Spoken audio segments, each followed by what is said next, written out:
Does the person you are with encourage you to read? You have to ask, what does he bring for me? Roses or books? If someone has a stake in making you better, that person will push you towards books. Books are what we all need.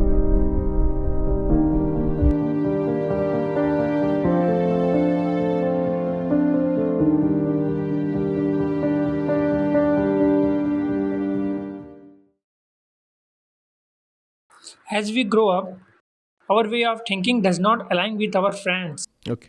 We will have contradictions at many points. We start to hate them, but the way we stick with us at that time, if you want to break the relationship, she want to break the friendship. How to do that? So you have friends, and then as you move along and spend an year or two, you find that your thoughts don't align, huh? And those differences make you hateful, you said.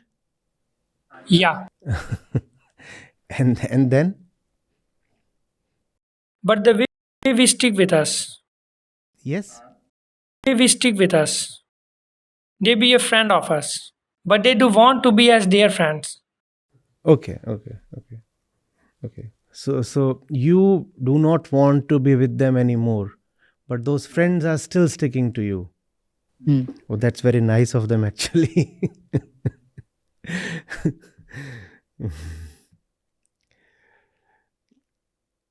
You see, there are, if you may call them, rules. There are certain rules in life.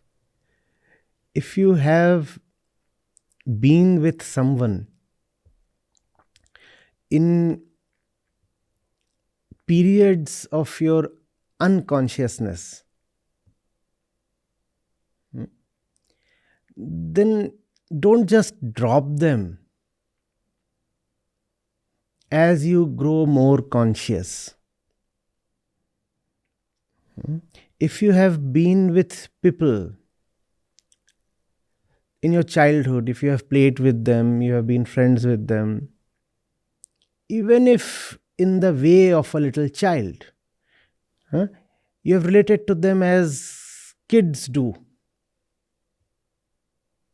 Seen kids relate to each other. There's not much wisdom in that. We cannot say the kids are relating very consciously to each other. And the kids will grow up. So the oracle of life just invented that. It says that do not drop these people just because now you feel that you are better than them in some sense. If you were them in the periods of your inner darkness, try to share the light with them if and when you receive it. Or was the relationship only about sharing darkness? How about sharing light as well? So you said your thoughts don't align with them anymore. I'm assuming that you have developed in your thoughts. I'm assuming that your thoughts have gained clarity and depth. And those of your friends or peers haven't. That's a big assumption, first of all. But even if I proceed on that assumption, it becomes your responsibility to bring to them what you have received. Try your best. Now, after that, if they still decide to look the other way, then that's their choice. But don't just discard them like used stuff. There was a time when, we tallied and hence we pallied. We conquered in our thoughts, and hence we were pals. No. When two persons walk together for any length of time, obviously one of them at some point would find himself walking a bit faster. That's inevitable. That does not mean that you leave the other one behind. That also does not mean that you're obliged to carry the other one on your shoulders all your life.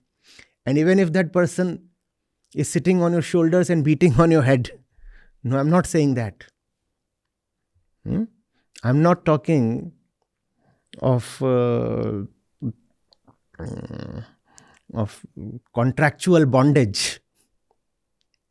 What I'm saying is that it's a measure of humanness to try to help people, especially the people who have been with you when you were younger, less brighter, less conscious. So it's a thing of discretion, and it's a subjective decision you have to make. You have to ask yourself, have I tried hard enough to somehow save the relationship? Have I given the relationship its due? And obviously, no relationship carries infinite weightage.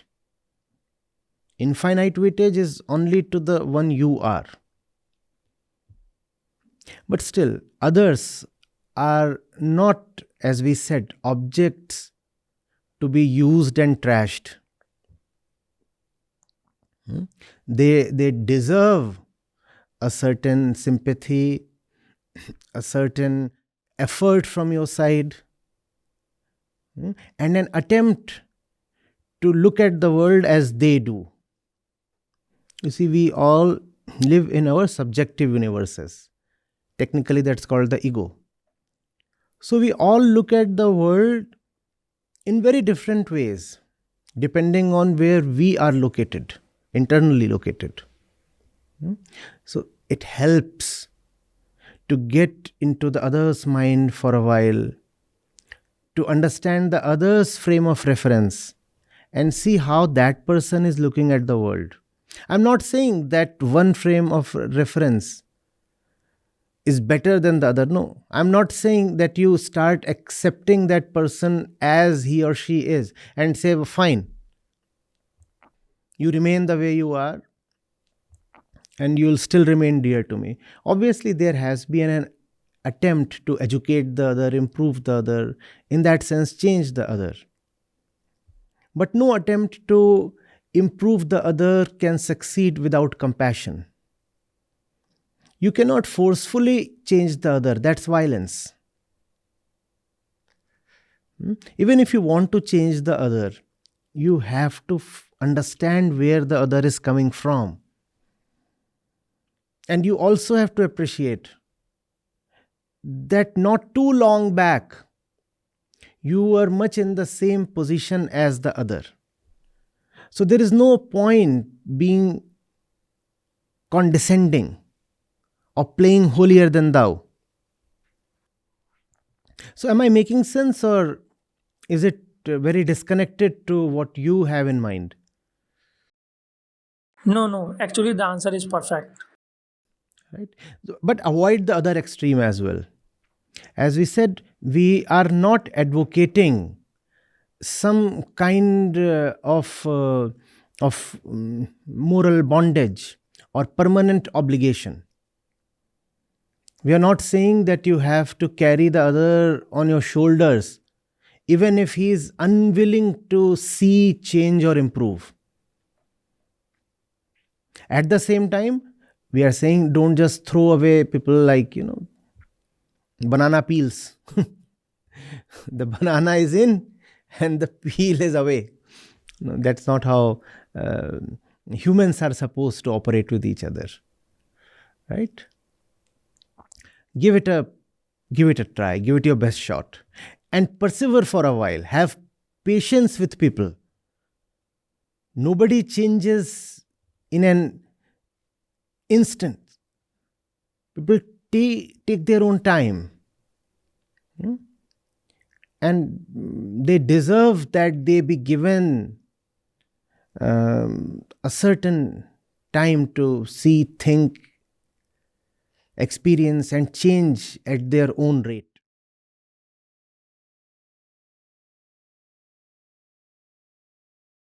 Thank you, sir. Yeah.